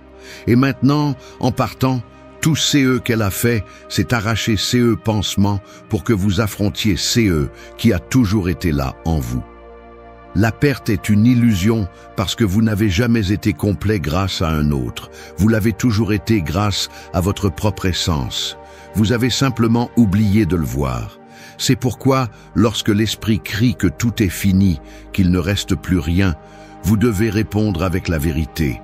Ce qui est fini, c'est l'histoire que vous avez créée dans votre tête, pas votre capacité à en écrire une nouvelle. Accepter cette vérité n'est pas facile. Elle brise l'ego, fait tomber les excuses, oblige à affronter la solitude de face. Mais c'est cette même dureté qui éveille. Celui qui s'accroche à l'illusion devient l'esclave des fantômes. Celui qui comprend qu'il n'y a pas de perte devient le maître de lui-même. C'est pourquoi chaque larme que vous croyez verser pour qui est parti est en réalité de l'eau qui nettoie la vision pour que vous puissiez voir qui a toujours été devant vous. L'opportunité de renaître plus fort, plus conscient et plus libre. Le stoïcisme ne promet pas un réconfort facile, il promet la clarté. Et la clarté révèle que la perte n'existe pas. Seule existe la transformation. Que vous appelez aujourd'hui le vide est l'espace parfait pour construire la version la plus solide de vous-même. Lorsque vous parvenez à le voir ainsi, l'illusion disparaît et la vérité émerge. Vous n'avez jamais rien perdu. Vous avez simplement gagné l'opportunité de découvrir qui vous êtes sans déguisement ni dépendance. C'est la victoire qui commence à l'instant où vous décidez de ne plus croire aux mensonges de la perte. 2. Le détachement émotionnel est ton plus grand pouvoir. Un arbre qui a pris racine trop superficiellement s'effondre à la première tempête. En revanche, celui qui ancre sa force dans la terre reste ferme, même si le vent tente de l'arracher. Il en va de même pour l'être humain. Lorsque les émotions dépendent de quelqu'un d'autre, toute absence secoue et détruit. Mais lorsque le détachement devient racine, rien d'extérieur ne parvient à te briser. L'attachement émotionnel est une chaîne invisible. Tu crois que tu aimes, mais en réalité tu as peur de perdre. Tu confonds la compagnie avec le salut et finis par céder ta liberté. Tu vis en attente d'un message, d'une réponse, d'un regard, comme si ton existence dépendait de ces gestes. Et à ces moments, tu cesses d'être maître de toi-même. Le détachement ne signifie pas froideur, il signifie clarté. C'est reconnaître que personne n'est responsable de ta paix intérieure, que rien d'extérieur n'a le droit de contrôler ton état mental. Le stoïcisme le répète avec force. La seule chose sous ton contrôle est ton esprit, ta volonté, ta façon d'interpréter qui se passe. Tout le reste, même les personnes que tu aimes, appartient au domaine de l'incontrôlable. Quand tu comprends cela, l'anxiété de retenir disparaît. Tu ne luttes pas pour attacher qui ne dépend pas de toi. Tu te concentres sur le renforcement de qui t'appartient. C'est le pouvoir du détachement. Tu construis une forteresse interne qu'aucun adieu ne peut démolir. Beaucoup croient que le détachement est indifférence, mais en réalité, c'est le respect de la liberté propre et d'autrui. Cela signifie aimer sans chaîne, donner sans peur, lâcher sans s'effondrer. L'attachement transforme l'amour en prison, le détachement l'élève à un choix conscient. Quand tu apprends à ne pas dépendre, l'amour que tu donnes est plus pur, car il ne naît plus de la peur de la solitude, mais de l'abondance de celui qui sait être complet. La douleur après une rupture est amplifiée parce que l'attachement n'accepte pas la réalité. Il insiste sur le fait que sans cette personne, la vie n'a pas de sens. Mais observe avec froideur. Avant de la connaître, tu respirais déjà, tu rêvais déjà, tu suivais déjà ton propre chemin. L'attachement fait oublier cette vérité et c'est pourquoi le coup semble mortel. Se détacher, c'est retrouver cette mémoire, se rappeler que la force a toujours été en toi. L'homme qui pratique le détachement n'a rien à prouver. Il ne mendie pas l'attention, ne supplie pas l'amour, ne négocie pas sa dignité. Il marche avec l'assurance de celui qui sait que sa propre valeur ne fluctue pas avec l'approbation extérieure. Ce tempérament se remarque dans le regard, dans la façon de parler, dans la manière de décider. Et quand le monde le perçoit, il reconnaît un pouvoir qui ne peut être manipulé. Le détachement émotionnel est l'arme la plus silencieuse et efficace.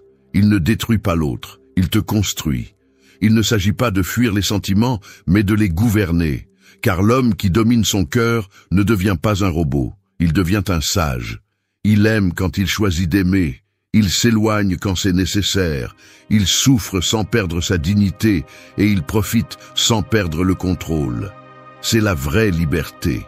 Si tu parviens à comprendre ces principes, chaque rupture, chaque silence et chaque absence cesseront d'être des chaînes et deviendront des rappels de ton autonomie. Le détachement ne te rend pas insensible, il te rend invincible. Il te libère de l'illusion de devoir pour que tu découvres le pouvoir de choisir. Et là, sur ces terrains d'indépendance émotionnelle, se sème la plus grande victoire, être maître de soi-même dans un monde où tout le monde s'accroche désespérément à ces qu'il ne peut retenir. 3. Le respect est plus fort que l'amour. Le feu peut brûler avec force et tout consumer en quelques secondes, mais lorsqu'il n'est pas contrôlé ni dirigé, il s'éteint rapidement, laissant derrière lui des cendres et du vide. L'amour ressemble à ces feux, intense, séduisant, capable d'éclairer toute une vie. Mais s'il manque de respect, il devient fragile et finit par détruire ces qu'il était censé soutenir. Le respect est la base qui maintient tout lien solide, même lorsque la flamme de l'amour perd de son intensité avec le temps.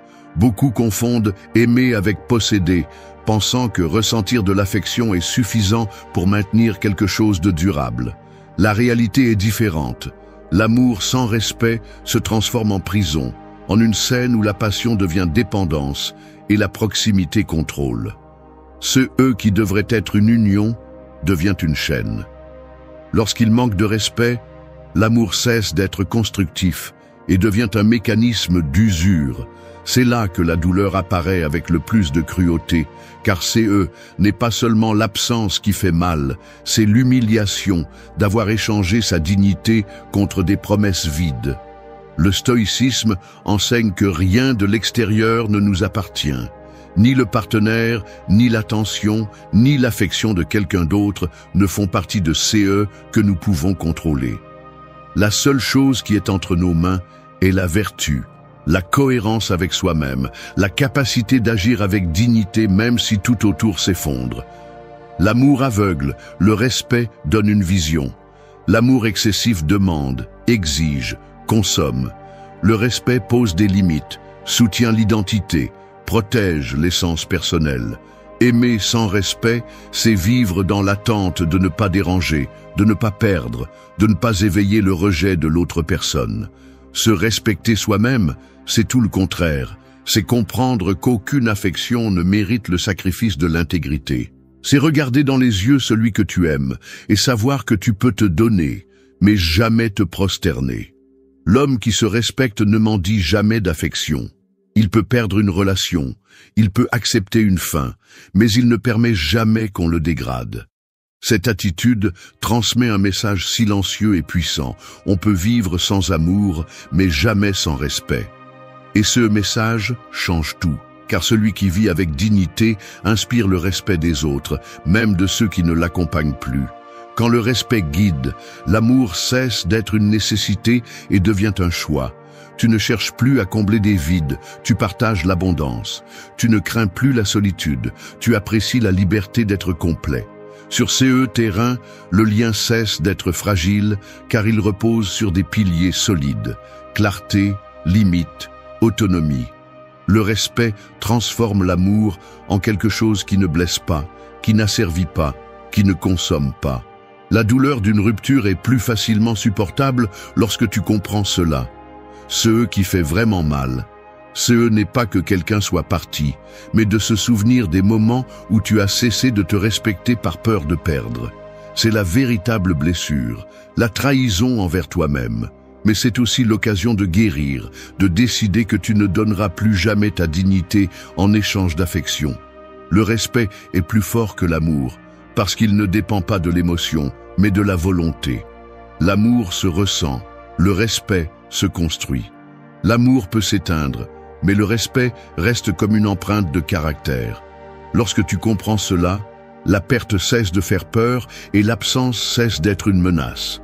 Parce qu'au final, la seule chose à laquelle on ne peut renoncer, n'est pas l'amour reçu, c'est le respect que tu te dois à toi-même. 4. Le silence et l'absence sont ton arme invincible. L'écho dans une grotte vide semble plus fort que n'importe quel cri. Il n'est pas nécessaire de répéter les mots.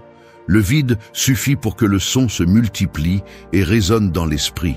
C'est ainsi que fonctionne le silence après une rupture. Ce n'est pas une faiblesse, c'est du pouvoir concentré. L'absence n'est pas un signe de reddition, c'est une stratégie qui désarme plus que n'importe quelle confrontation. Alors que beaucoup cherchent à crier, à expliquer, à justifier ou à réclamer, le silence devient la réponse qui frappe sans avoir besoin de hausser la voix. L'instinct pousse à se défendre, à parler, à remplir le vide avec des mots qui tentent de récupérer qui a été perdu. Mais que cette réaction réussit à faire, c'est donner du pouvoir, montrer le besoin et révéler que la blessure contrôle encore.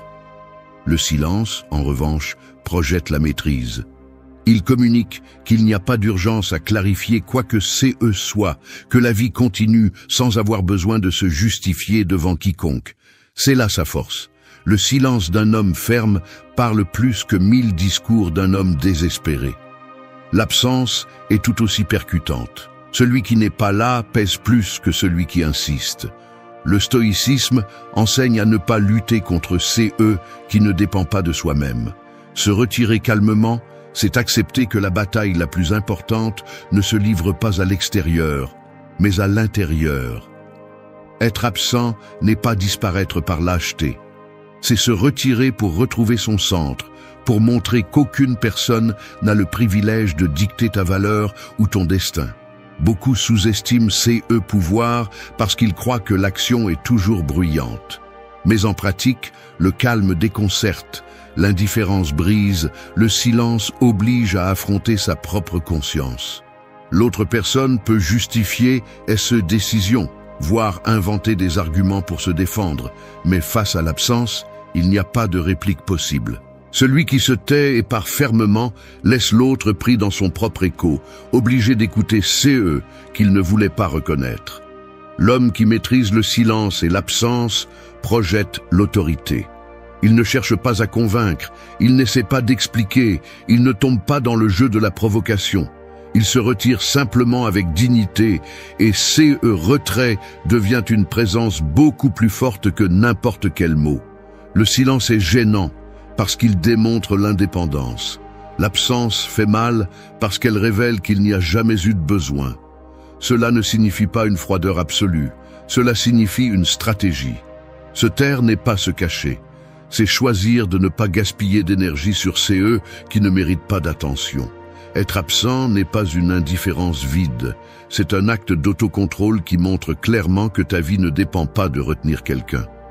La société a tendance à enseigner le contraire, que tu dois lutter, insister, démontrer, mais en réalité, plus on insiste, plus on s'affaiblit. L'homme stoïcien comprend que le plus mortel est qu'on ne peut pas contrôler. Personne ne contrôle ton silence, personne ne contrôle ton absence, et c'est qui les rend des armes invincibles. Le silence protège ton énergie, l'absence protège ta dignité. Ensemble, ils construisent un mur impossible à abattre. Quand tu choisis de te taire et de te retirer, tu ne perds rien. Au contraire, tu récupères tout. Tu récupères le contrôle, la clarté et la force. C'est la vraie victoire. Elle ne réside pas dans le fait que l'autre personne revienne, mais dans le fait que tu n'aies plus besoin de lui expliquer pourquoi tu as décidé d'aller de l'avant. Celui qui apprend à utiliser le silence et l'absence ne redevient jamais esclave du besoin. Il découvre que les mots sont superflus et que la véritable force se manifeste dans le calme. Parce que le silence n'est pas vide, c'est un message. Et l'absence n'est pas une faiblesse, c'est un pouvoir absolu. 5. La vraie valeur ne se démontre pas, elle se vit. Un diamant n'a pas besoin d'annoncer son éclat, ni de crier qu'il est précieux. Il reste silencieux, intact, et pourtant tout le monde reconnaît sa rareté. Celui qui essaie à tout prix de prouver qu'il a de la valeur révèle en réalité son doute. C'est la différence entre paraître et être. L'authentique ne cherche pas la validation, il existe simplement et s'impose de lui-même. Après une rupture, la tentation est de tomber dans le jeu d'épreuve. Montrer que tu vas mieux, feindre le succès, exhiber ta force pour que l'autre se rende compte de ce qu'il a perdu.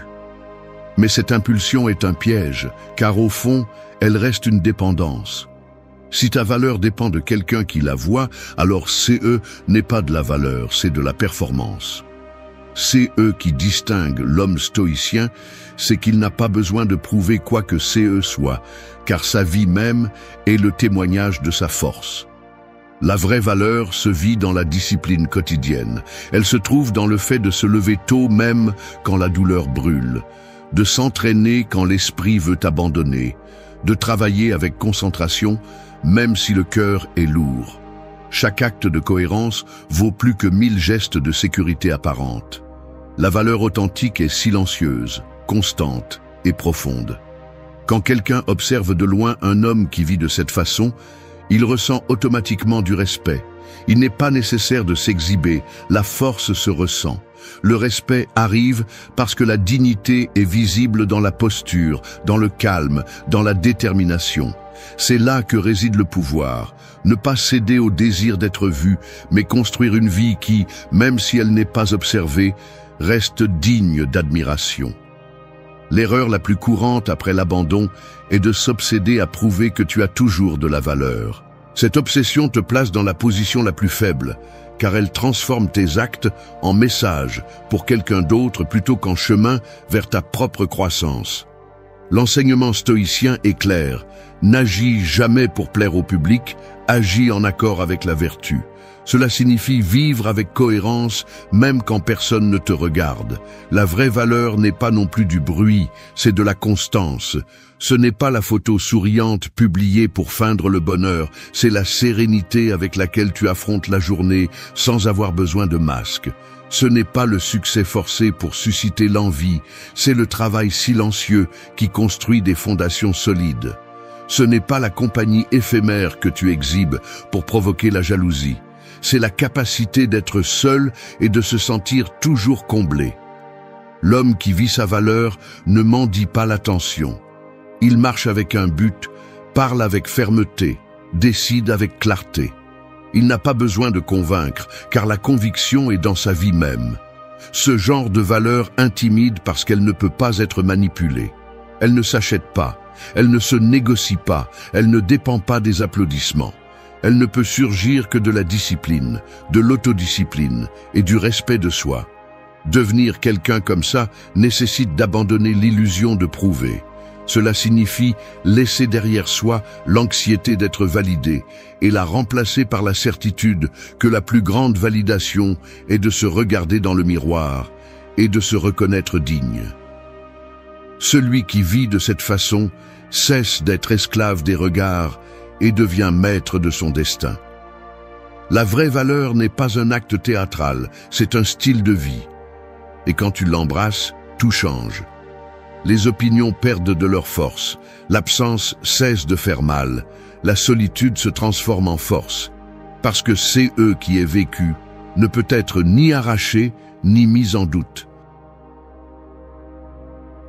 6. Deviens un homme de grande valeur. Le soleil n'a pas besoin de poursuivre qui que c'est eux soit pour être reconnu. Il reste en haut, brillant avec fermeté. Et c'est cette constance qui marque le début et la fin de chaque jour. Ainsi doit être la présence de celui qui se forge dans la discipline et l'autocontrôle.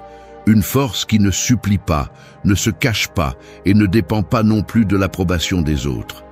Devenir un homme de grande valeur signifie être comme le soleil, stable, imposant, impossible à ignorer même en silence. Après une rupture, beaucoup pensent que le chemin consiste à montrer des changements superficiels pour démontrer c'est eux qu'ils ont perdu. Cette attitude est un piège, car elle révèle un manque et une dépendance. Le véritable pouvoir ne se démontre pas par des gestes pour les autres, mais par la vie elle-même, par la cohérence entre c'est eux que tu penses, dis et fais. Un homme de grande valeur ne cherche jamais à convaincre, car sa transformation se reflète dans chaque action quotidienne, pas dans des paroles vides. Ce processus ne se construit pas avec théâtralité, mais avec discipline. Cela signifie se lever lorsque la fatigue brûle, s'entraîner même si la douleur brûle encore, apprendre en silence pendant que les autres se distraient. Chaque habitude cultivée devient une brique qui renforce le mur intérieur. C'est là que réside la différence. Tandis que beaucoup font semblant, l'homme de valeur s'occupe de construire dans l'ombre, sachant que le résultat inévitable sera visible pour tous. Le stoïcisme enseigne que rien d'extérieur ne garantit la stabilité.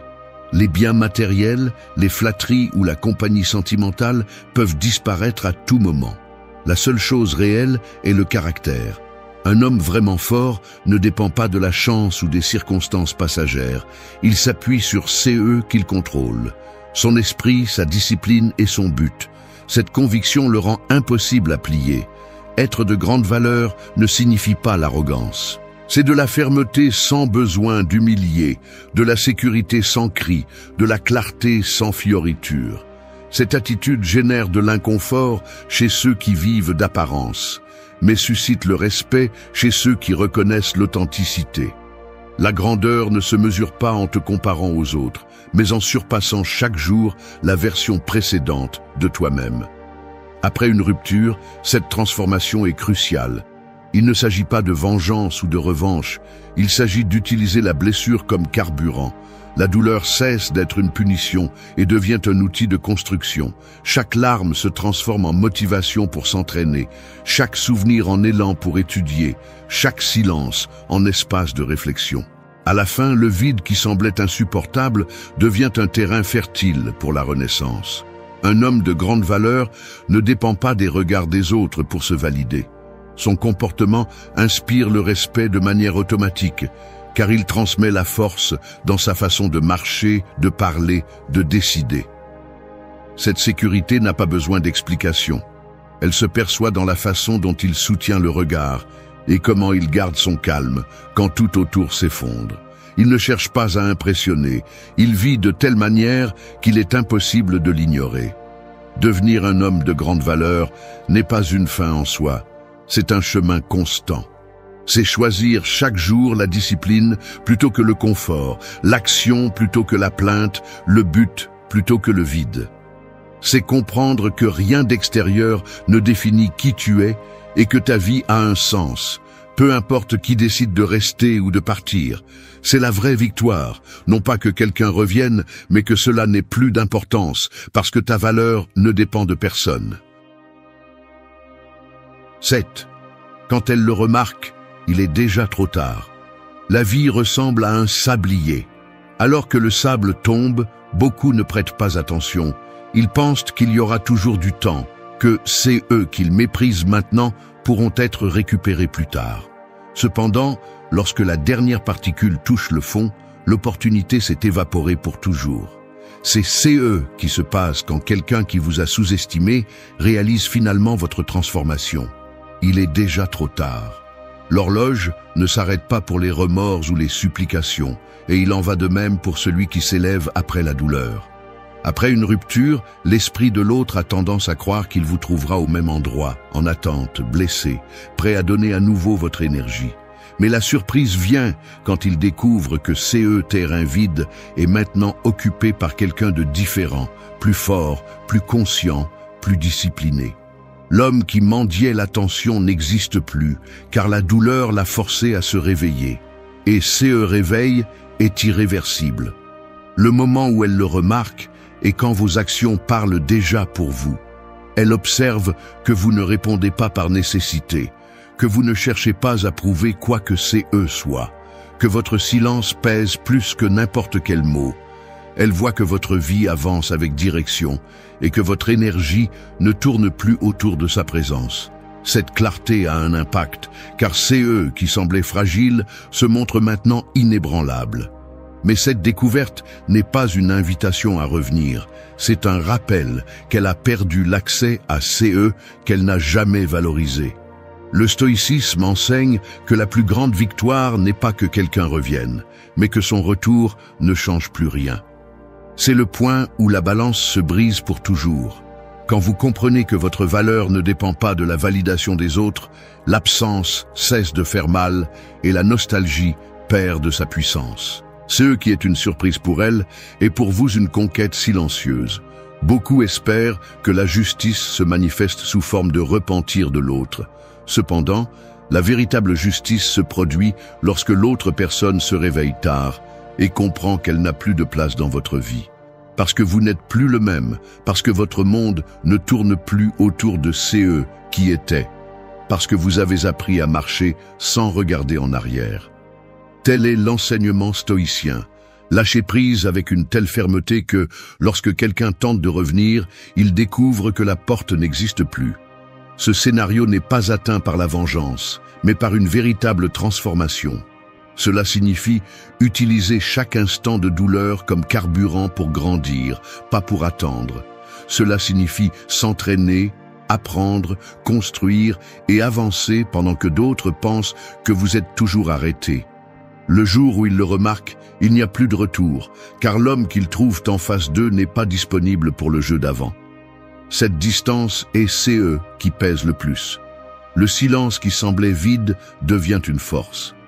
L'absence qui était interprétée comme une faiblesse révèle maintenant du caractère, et chaque geste de fermeté confirme que le passé est enterré. Il n'y a pas de pire coup pour celui qui a sous-estimé que de voir comment son départ n'a rien détruit, mais a élevé quelque chose de beaucoup plus grand. Quand elle le remarque, il est déjà trop tard, car le temps ne recule pas et la transformation ne s'arrête pas. C'est la victoire silencieuse, celle qui ne cherche pas d'applaudissements, celle qui n'a pas besoin de témoins. C'est la victoire de s'être trouvé soi-même et de ne jamais revenir au point où votre valeur dépendait de quelqu'un d'autre. Là, dans cette clarté, vous découvrez la vérité ultime. Ce qui semblait être une perte était en réalité le début de votre liberté. 8. La victoire stoïque est un nouveau départ. L'aube ne demande jamais la permission d'arriver. La nuit peut être longue, sombre et froide, mais au moment le moins attendu, l'horizon s'illumine et recouvre tout d'une lumière qui ne tolère aucune résistance. C'est ainsi que se produit la véritable victoire, après la perte. Il ne s'agit pas de revenir en arrière, ni de récupérer CE qui a été perdu, mais de se lever avec une clarté qui transforme l'obscurité en élan pour renaître. Beaucoup voient la victoire comme une revanche. Ils veulent que l'autre souffre, qu'il réalise CE qu'il a laissé derrière lui, qu'il ressente l'absence comme une punition.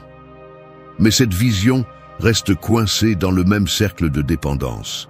Le triomphe stoïque ne consiste pas à faire reconnaître votre valeur par quelqu'un d'autre, mais à atteindre un point où cette reconnaissance n'est plus nécessaire. La véritable victoire ne réside pas dans la démonstration, mais dans le fait de vivre une vie si solide que le passé perd de son importance.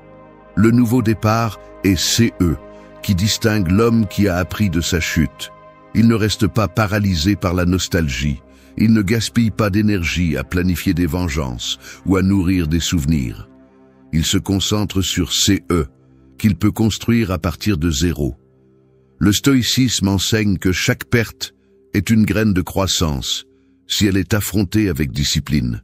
Cette graine germe lorsque vous arrêtez de regarder en arrière et comprenez que tout CE qui s'est effondré n'a fait que faire de la place pour quelque chose de plus grand. La douleur de la rupture devient le feu qui purifie. Il brûle les illusions, fait fondre les dépendances et oblige à modeler une nouvelle identité. L'esprit qui avait besoin d'approbation apprend à se suffire à lui-même. Le cœur qui se sentait vide se remplit de but, Le corps qui se brisait sous la tristesse retrouve sa force dans l'action quotidienne. C'est là le véritable nouveau départ. Ne pas rester le même, mais renaître différent. La victoire stoïque ne se mesure pas à CE que vous récupérez, mais à CE que vous atteignez après le coup. Chaque jour où vous choisissez la discipline plutôt que la faiblesse fait partie de cette conquête. Chaque silence que vous choisissez au lieu de la réaction impulsive renforce votre caractère. Chaque pas vers votre but, aussi petit soit-il, marque le début d'une vie différente. La victoire n'est pas un instant, c'est un processus qui se réaffirme à chaque décision consciente. Celui qui atteint cet état ne craint plus la solitude, car il comprend que la solitude n'est pas un vide, c'est un terrain fertile pour grandir. Il ne craint plus le rejet, car il sait que rien d'extérieur ne définit sa valeur. Et il ne craint plus l'avenir, car il a appris que l'incertitude n'est pas une menace. C'est un terrain ouvert pour créer CE qu'il n'osait pas auparavant. Cette mentalité le rend invincible face à la nostalgie, car il comprend que CE, qui semblait être la fin, était toujours un début déguisé. La victoire stoïque est, en essence, une renaissance. C'est regarder en arrière sans rancœur, regarder le présent avec fermeté et regarder l'avenir avec détermination. Il ne s'agit pas de redevenir le même, mais de remercier de ne plus l'être. L'homme qui embrasse CE nouveau départ n'a pas besoin de récupérer CE qui a été perdu, car il a trouvé quelque chose de plus précieux, la certitude que tout CE dont il a besoin habite déjà en lui. Merci d'être resté jusqu'à la fin de la vidéo.